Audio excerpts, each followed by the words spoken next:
Question number 3 हमें दिया है a convex mirror of focal length f is placed at the origin with its reflecting surface towards the negative x axis.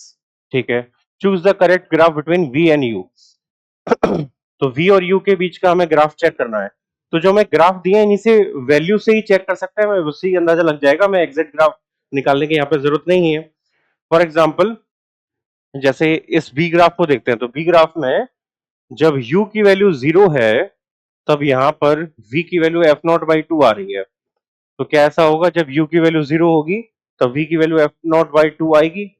तो ये हम फॉर्मूले से चेक कर सकते हैं. फॉर्मूला होता है 1/f 1/v 1/u.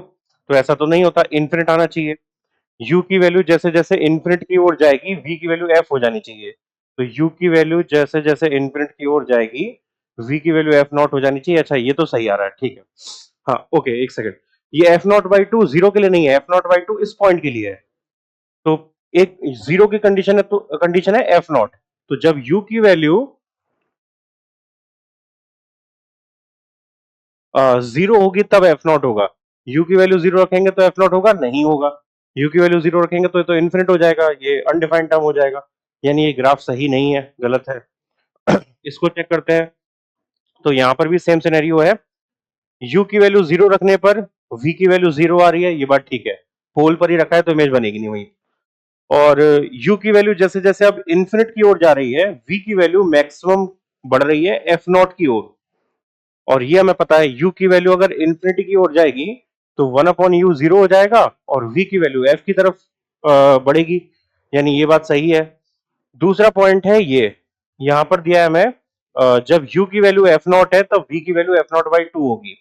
ये चेक कर लेते हैं. जब u की वैल्यू एफ नॉट है यानी माइनस एफ नॉट, तब v की वैल्यू क्या आएगी ये देख लेते हैं. और f की वैल्यू एफ नॉट है, कॉन्वेक्स मिरर है तो पॉजिटिव रहेगी एफ नॉट.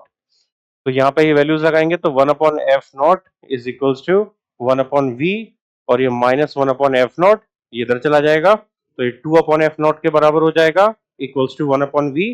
तो v यहाँ से आ जाएगा f0/2. तो v की वैल्यू f0/2 होगी जब u की वैल्यू f0 होगी. तो ये इस ग्राफ से शो हो रहा है, जब u की वैल्यू f0 है तो v की वैल्यू f0/2 है. तो तीनों पॉइंट यहाँ से सही साबित हो रहे हैं, यानी सी वाला ग्राफ सही है. बाकी ए और डी में भी चेक कर सकते हैं, सेम चीजें मैच नहीं करेंगी. जैसे ये चीज गलत हो रही है यहाँ पे भी ये चीज गलत शो कर रही है. तो सी ऑप्शन करेक्ट है.